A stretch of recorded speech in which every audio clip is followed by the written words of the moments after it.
Masuk. Assalamualaikum. Waalaikumsalam. Lagi ngapain nih? Biasa main laptop. Sini Jar. Ada apa nih? Iya, lagi mau main juga sih sebenarnya. Kayak muka kamu ada masalah gitu. Ada apa sih? Emang ini aku punya teman dari itu ya, teman sahabat gitu kan. Nah dia kuliah di Universitas Patimura, tepatnya di Ambon. Tapi Iya. dia kuliah juga di Unsub. Pindahan gitu. Iya, tapi dia mau wisuda. Tapi dia nggak bisa wisuda. Kalau wisuda kan harusnya wisuda kan hari ini kan. Iya sih, tapi dia kebingungan gitu. Kayak punya masalah berat banget deh. Mending temen lu telepon dulu deh. Gue beres-beres tempat ini. Kita ketemu di mana gitu. Boleh, saya saling ya. Boleh.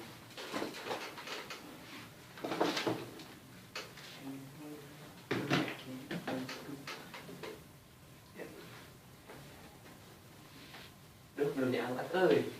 Dia nggak apa-apa. Halo, Assalamualaikum. Iya bang. Iya ya Adihan. Oh iya. Ini bang, saya mau main sama teman ke situ. Ya sekalian silaturahmi lah. Nah, gimana? Iya. Abang di mana sekarang? Ya, yaudah sekarang saya ke situ aja sekarang ya. Oke, siap. Oke. Yuk, Assalamualaikum. Gimana? Dia ada di mana? Dia ada di Unsub di kampus 1. Di kampus. Nanti kita kesana aja. Boleh. Barangkali dia nunggu. Yuk. Iya. Yuk.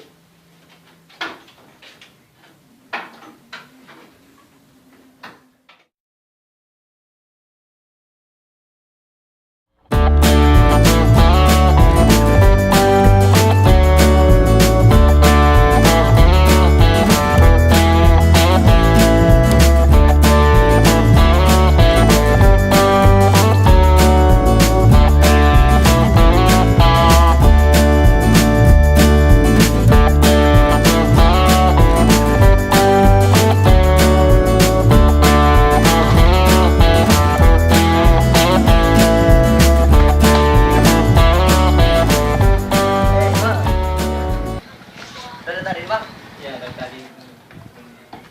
nungguin ya. Itu tuh duduk aja yuk, nggak ada itu. Di sini aja. Ya boleh. Yuk. Ya, ini kenalin. Chris kenalin ini teman saya dan ini. Halo Ki. Iya, Ini Riz. sahabat Azhar. Iya. Selamat datang ya. Iya. Ini tadi yang saya udah ceritain dari mahasiswa yang dari Ambon kesulitan gitu kan yang dari Universitas Patimura. Nah ini orang yang ganteng kan? Senang ketemu ya sama Ki. Iya. Yaudah, gua mau ke air dulu ya, mau beli air dulu nih, haus dari tadi. Ya, Kamu buru-buru aja sih. haus eh. Ya udah deh, nggak apa-apa deh. Duluan ya Chris ya. Yuk, Nggak duluan ya. apa-apa ya Chris, ditinggal ya. Iya. Chris, sorry, gue telat lama ya nunggunya ya. Apa-apa. Maaf ya. Gak enak jadinya kalau nunggu lama teh. Chris, gue jadi penasaran deh. Sejak tadi yang diceritain sama Azhar tadi, kamu kan pindahan dari Universitas Patimura kan? Iya. Gue penasaran sih di Universitas Patimura teh. Kamu di sana berapa banyak sih mahasiswanya? Kalau secara keseluruhan atau prodinya? Prodi. Sekarang tuh ngambil jurusan apa?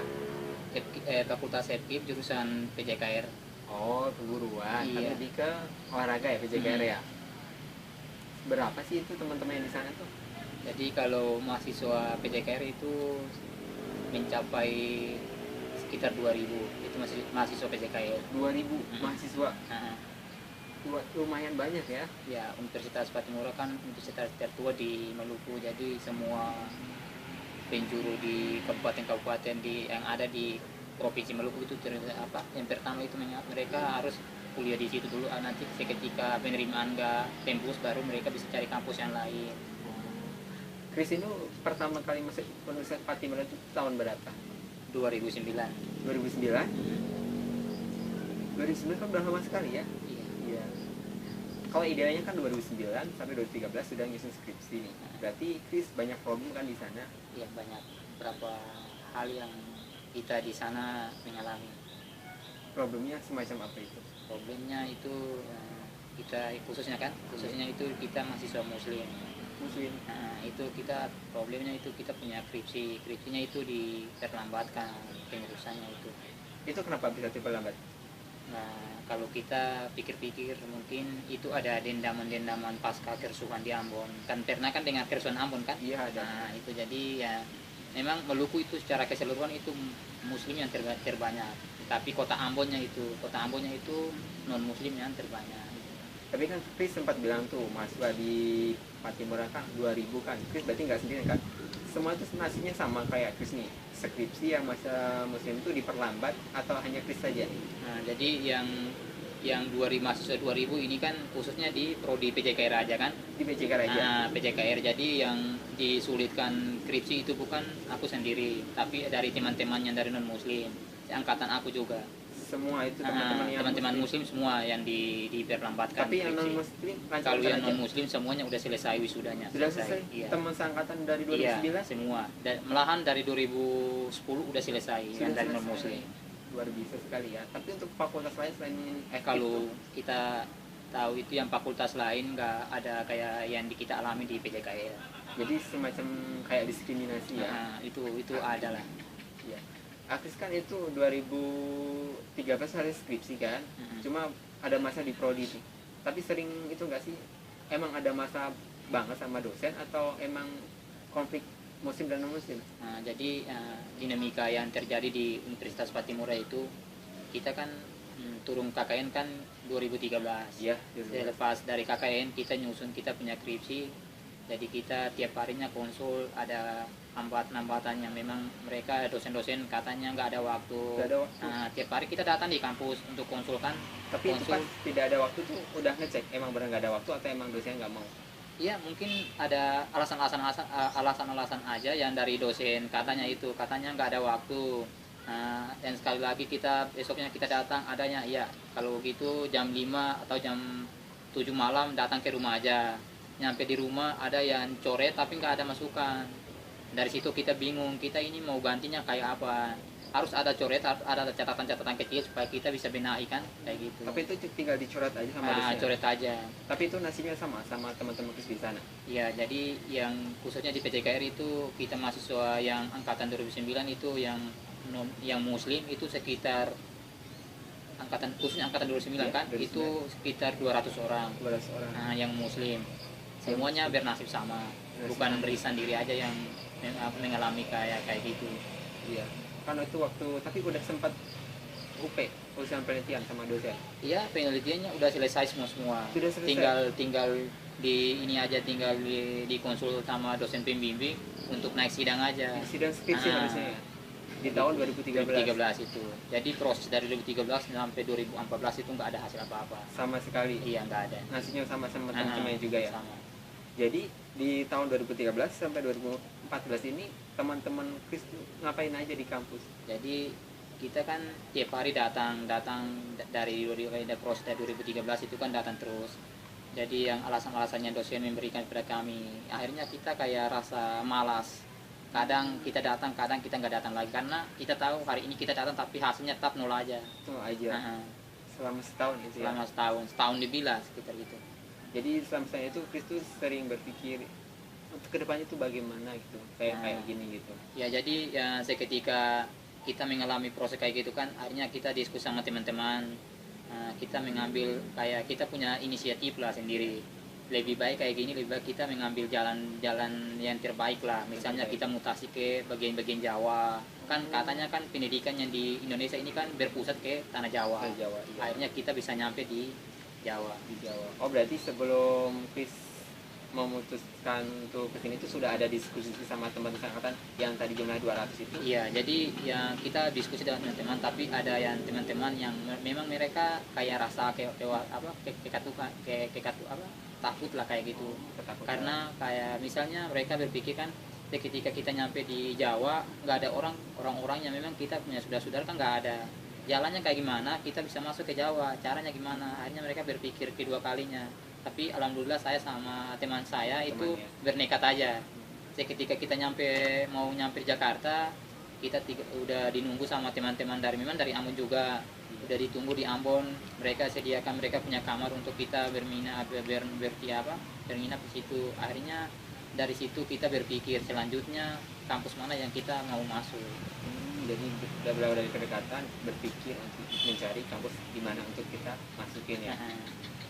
Itu kan masalah Bung Kris kan sangat kompleks sekali. Bagaimana dengan angkatan 2008 atau kakak kelas dari Bung Kris, sama yang non muslim juga? Apakah nanti sama atau emang di angkat 2009 aja? Jadi yang di PJKR Unpati itu ada yang kita bukan 2009 aja yang catatan, tapi dari 2008, 2007 sampai 2006 itu masih ada angkatan. Oh, masih ada Iya, kelas itu yang juga belum lulus juga? Itu khususnya di non muslim PJKR juga? PJKR. Sampai sekarang belum Sampai lulus? kalau saya tahu kita sampai sekarang itu mungkin dari 2006 itu mungkin udah selesai, tapi dari 2008, 2007 itu masih ada itu. Masih ada juga. Jadi kita Problemnya sama ya? jadi kita sering-sering ditelepon di Jawa, ada celah nggak kita bisa ke situ, mau lanjut sama kalian, tapi ya karena kita di sini aja belum selesai, akhirnya kita tahan-tahan aja, nanti selesai di sini baru kita bisa kontak kalian di situ. Oh, problemnya mah sama aja ya. Iya. Itu Bung Kris kan berawal dari diskusi sama teman-teman nih, bagaimana kita solusinya ke depan. Ternyata pendidikan kita di Pulau Jawa. Kenapa Bung Kris tuh pilih Universitas Subang untuk sebagian besar terakhir untuk menyusun skripsi dan wisuda atau sida? Nah, jadi yang awalnya itu kita nyampe di Jakarta, kita ke warnet kan, lalu dia lihat di internet kampus mana yang kita bisa masuk, lalu ada prodinya PJKR, kita nggak mau masuk ya pindahan dari PJKR ke fakultas ke jurusan lain, kita nggak mau karena memang dari awal kita basic ilmunya kan di keguruan, di keolahragaan, akhirnya kita pilih kampus yang memang betul ada PJKR-nya di dalam. Akhirnya kita lihat di internet ada Universitas Subang. Kebetulan abang kita punya tugas di Kalahitam. Akhirnya kita kontak sama abang kita di Kalahitam. Jadi punya saudara ya di Subang ya, di Kalahitam. Iya. Tapi pada saat perpindahan dari Universitas Patimura menuju khususnya Bang Kris ini ke Subang ini, ada kendala nggak sih? Dilarang dari kampus, misalnya nggak dapat surat izin, nggak dikasih nilai, atau ada masalah lain? Nah, jadi yang memang kalau kita proses untuk pindah kayak gini kan memang repot di sana. Mereka nggak mau ngasih kita punya surat izin untuk pindah, nggak ada. Tapi ini inisiatif kami aja. Kami berani itu karena kami membawa kita punya bukti, misalnya KRS, DNS, nilai-nilai yang memang ada yang kita proses di sana, kita bawa itu sebagai bahan bukti aja. Oh, dari Bu Tisma itu Tisma langsung pindah ke Universitas Subang. Dibantu sama saudaranya di Kalahitam. Iya. Terus itu diantar langsung ke Universitas Subang. Iya, dibantu langsung kita ketemu sama wakil rektor Pak Dedi Asidi. Pada saat tiba nih di kampus pertama Universitas Subang itu, Kris kan belum punya teman siapa-siapa gitu. Pengalaman apa pertama ada di Universitas Subang ini? Jadi awalnya kita nyampe ke Fakultas Subang itu, awalnya itu kita berangkat dari Jakarta itu dari tanggal 26 nyampe di sini pas dia punya tanggal 17 kan, 17 Agustus kan, akhirnya kita ke ini aja rayakan ulang tahun Indonesia Merdeka sama kita punya abang-abang di Kalahitam aja. Tanggal 18 baru kita ketemu sama Pak Dedi Asidi. Perjalanannya sangat panjang sekali ya. Kang Kris kan dari tahun 2009 masuk ke Universitas Patimura sampai 2012 banyak sidang skripsi yang ditolak, dan sampai saya 2015 bisa pindah ke Universitas Subang. Dari orang tua sendiri tuh pernah komplain nggak sih, pernah marah-marah nggak sih, kenapa sih kuliah kok nggak lulus dari itu sendiri? Nah, jadi memang dari awalnya itu namanya orang tua tak marah karena lihat anaknya lambat di studi kan. Mereka selalu ini, kita selalu diskusi sama orang tua pada saat makan malam, selesai makan malam ngobrol sama orang tua, mereka nanya kapan wisuda, lalu hambatannya di mana, akhirnya lama kayak gini. Nah, kita ngomongkan kita nggak ada hambatan apa-apa, kita punya nilai semua udah selesai, mata-mata tulis sudah selesai semua, tapi hambatannya di skripsi aja. Jadi yang dari skripsi ini kita udah nyusun, tapi yang dari kita punya pembimbing aja yang nggak ada respon apa-apa, karena ketika kita nyusun, kita untuk konsultasi sama dosen pembimbing katanya nggak ada waktu, itu aja yang kita ada hambatan di kampus. Tapi tanggapan dari orang tua sih sangat sedih nggak sih melihat Kris tuh di Universitas Patimura banyak masalah, susah lulus gitu? Pasti kan seorang orang tua kan pasti merasa sedih kan? Iya, pasti ada lah. Nah, jadi yang dari orang tua itu mereka memang ada rasa kekhawatiran terhadap pendidikan anaknya kan. Tapi dari yang itu akhirnya kita diskusi sama orang tua, dari orang tua menyetujui dari mana atau gimana caranya untuk mendapatkan S1 itu lebih alangkah baik itu cari solusinya kayak gimana kayak gitu. Jadi ketika kita mau ambil langkah ke Pulau Jawa itu udah ada restu dari orang tua. Saya jadi kamu melihat perjuangan luar biasa, bisa meyakinkan orang tua juga selama dari 2009 sampai 2015 kuliah S1-nya belum dapat dan bisa meyakinkan orang tua untuk Chris pindah ke Universitas Subang. Tapi di Universitas Subang ini kan tidak sama di Universitas Patimura kan. Ada nggak sih mata kuliah yang tidak diajarkan di Subang tapi diajarkan di Patimura, atau di sebaliknya yang tidak ada di Patimura atau di Subang? Ada SKS yang harus diambil nggak?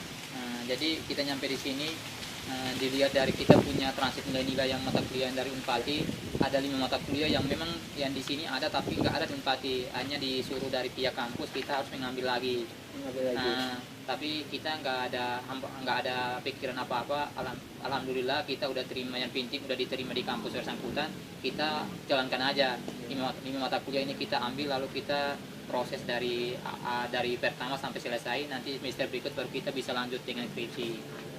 Jadi di Universitas Subang ini Krisma masuk di semester 7. Iya, kita jadi yang kita masuk ini ada berapa mata kuliah itu ada 5 yang dari semester 5 ada 2 mata kuliah, semester 7 ada 2 mata kuliah, dan 3 semester 3 itu ada 1 mata kuliah. Jadi 5 mata kuliah yang harus ditempuh untuk belajar di Universitas Subang ya. Ada nggak merasa keberatan itu Chris? Ya, dari kita aja pikir-pikir kalau memangnya ada pikiran-pikirannya memang kalau pengennya mau wisuda, siapa aja mau pengennya wisuda, tapi dari sisi aturan juga kan persoalan itu harus kita ambil sesuai dengan aturan-aturan yang dijalankan di kampus bersangkutan. Ya, jadi luar biasa sekali ya Anda ya tujuannya. Shane. Chris kuliah dari 2009, 2010, 2011, 2012, 2013, 2014 juga kuliah. Ada gak sih rasa putus asa selama itu belajar? Jadi memang setiap manusia itu memang ada putus asanya, tapi sempat ya putus asa. Ada. Jadi ketika kita konsul kita punya kritik kan ada hambatan kayak gitu, memang ada perasaan kayak gitu ada, tapi ya demi semangatnya untuk mencapai masa depan yang cemerlang, untuk membantu keluarga, membantu adik-adik, itu harus ada pikiran-pikiran yang memang tumbuh dari diri kita untuk maju, untuk berpendidikan yang lebih layak lah dibanding cuma setara jasa SMA sama teman-teman yang nggak sempat ambil S1 gitu. Pada saat putus asa mungkin yang frustasi itu berapa lama itu menjalani rasa frustasi? Jadi masa kayak gitu kita alami cuma sebentar aja, misalnya sejam kita sebentar. Berapa lama? Jadi kita misalnya duduk lalu berpikir ya kenapa aku kuliah, kenapa dosanya kayak gini ya. Seketika kayak gitu kita ngobrol sama teman, persoalan itu udah lupa. Jadi kita punya pikiran itu nggak semuanya ke arah ke frustasi kayak gitu. Tapi selain itu orang tua tetap membantu nggak? Dari sisi orang tua ya mereka support aja, yang penting dari kita harus ada kemauan terus ya. Orangnya luar biasa sekali ya, bisa melewati sesi-sesi putus asa yang tidak mungkin bisa dilewati oleh orang lain. Rencana kedepannya kalau Chris sudah lulus menjadi wisudawan di Universitas Subang itu ke depan mau kemana? Jadi setiap manusia itu kan ada dia punya planning sendiri dan memiliki sudut pandang yang berbeda sama yang teman-teman yang lain kan. Inginnya kalau misalnya ada rezeki dari Tuhan atau ada jalannya memang diberikan dari Tuhan, itu kita pinginnya ada lanjutan kuliah, mau lanjut pasca S2 tetap di sini atau kembali lagi ya, kalau dari dilihat itu mungkin di Jawa, tapi belum pasti di Bandung atau di Jakarta itu belum tahu. Nanti kalau udah selesai kita bisa dapat ada jalan-jalan yang dimana kita bisa raih, itu baru ditentukan kampus mana yang kita bisa masuk. Nanti kan Chris sudah lulus dan sudah wisuda di Kota Subang ini, gimana nasib teman-teman Chris yang angkatan 2009 yang tidak melakukan perpindahan kampus? Jadi angkatan 2009 itu kan masa studinya terakhir kan dari 2017 kan itu terakhir. 2017 terakhir itu. Jadi kalau memangnya mereka nggak ada inisiatif untuk melanjutkan studinya ke kampus-kampus lain, mereka bertahan dengan kondisi kayak gitu aja di Unpati, otomatis kalau sampai 2017 memang di DO kan. Jadi batas kita punya studi itu kan 2017 itu terakhir. 2 tahun lagi. 2 tahun lagi. Tapi kan nggak lama lagi masuk 2016, tinggal berapa minggu lagi kita masuk 2016. Dari 2016 ini menuju ke 2017. Ada perlu diinisiatif ya, perlu ditingkatkan supaya teman-teman kita yang di sana itu memang harus ada lah. Karena bukan nggak ada kampus aja kita datang langsung wisuda kan nggak mungkin. Ada proses, misalnya transit nilai-nilai apa yang misalnya kita mengalami di sini kan, ada 5 mata kuliah memang nggak ada di sana, akhirnya disuruh kita ambil di sini. Jika di suatu saat Chris itu menjadi rektor di Universitas Patimura, apa yang Chris lakukan melihat masa-masa komplek yang terjadi di Universitas Patimura? Jadi visi misi seorang pemimpin itu kan memang kalau ada Unpad itu kan kalau dibilang rawan antara mahasiswa muslim sama non muslim itu memang rawan untuk disatukan pendapat mereka, karena memang di sana itu dilihat dari segi dosen mereka punya planning ke depan itu memang ada dosen-dosen non muslim itu memang ada dendaman dari pasca kerusuhan 2000 dari 99 menuju ke 2007 itu, jadi ada dendaman lah. Tapi kalau misalnya kita dirahmat oleh yang maha kuasa untuk jadi seorang pemimpin di salah satu universitas, misalnya di Unpati, itu yang perlu aku berbuat itu sistemnya kayak gitu harus dihapus. Sistem kayak gitu dihapus. Lalu yang kedua yang dilihat dari berhasilnya sebuah universitas yang lebih maju itu bukan dilihat dari sistemnya kayak gitu, dimana kampus tersebut kita bisa mengolah dengan baik, mahasiswanya bisa tampil, bisa bersaing dengan mahasiswa yang di universitas-universitas di misalnya di Jawa kayak gitu. Jadi itu langkah pertama, andai saja Chris menjadi seorang rektor di Universitas Patimura akan merubah sistem-sistem yang ada di sana. Kalau misalnya rencana ke depan, ada nggak sih setelah dari Pulau Jawa ini mungkin yang tadi mau belajar di Bandung atau Jakarta, ada rencana nggak sih pulang ke Ambon atau mau tetap aja di Pulau Jawa? Jadi kita rencananya itu selesai wisuda kita balik ke Ambon mungkin sampai di Ambon sekitar 2 bulan, lalu balik lagi ke Jawa, mungkin di Jakarta atau di Bandung, itu belum tahu pasti, tapi nyampe di Ambon sekitar 2 bulan aja langsung balik lagi ke Jawa. Oh, cuma 2 bulan aja ke Ambon, mungkin berpakaian rindu bersama orang tua, makan bercanda dulu sama keluarga. Iya. Itu hal-hal yang ya kita tiap hari pinginnya, karena punya ciri khas, masing-masing punya ciri khas ya. Daerah kan berbeda-beda, tapi alhamdulillah kita nyampe di Subang, kita bisa melihat suasana ya di kota Subang kan ya, kita terharu dengan mereka punya caranya, akhirnya kita terbawa dengan mereka punya budaya juga. Terus pernah nggak sih ada cerita yang lucu di Subang ini? Di kos-kosan ada nggak cerita lucu? Jadi ada. Jadi awalnya itu kita pertama datang kan kita tidur kan ada pos ronda kan, ronda itu kan setiap malam kan jalan. Jadi yang pertama awal itu kan mereka notice kayak bunyi kayak gitu. Gitu. Jadi kita kaget Kenapa itu? Jadi karena di Ambon itu kan seketika bunyi tiang listrik itu berarti menandakan itu udah peperangan. Jadi itu tanda dari Muslim untuk menandakan untuk semuanya bangun, dari misalnya yang tidur bangun untuk melakukan peperangan terhadap yang dari non Muslim. Jadi seketika kita nyampe di sini ada bunyi-bunyi kayak gitu, kita kaget. Akhirnya kita pagi hari kita nanya di teman-teman kosan, lalu mereka bilang ini kayaknya kebiasaan di sini posronnya kayak gini. Hanya kita ceritakan kondisi yang di sana, akhirnya kita pahami juga perlahan-lahan. Iya. Gitu. Jadi sambil belajar juga budaya di Subang juga ya. Riz, mudah-mudahan sukses ya kamu di Subang ini. Aku senang berteman sama kamu ya. Amin. Terima kasih telah berbagi cerita di pengalaman bersama saya. Iya, sama-sama. Sahabat-sahabatku seluruh Indonesia, khususnya kaum mahasiswa, kisah tadi telah menginspirasi kita semua untuk menjadi tidak putus asa dan pandai mengelola waktu. Saya Muhammad Safi, sampai jumpa kembali.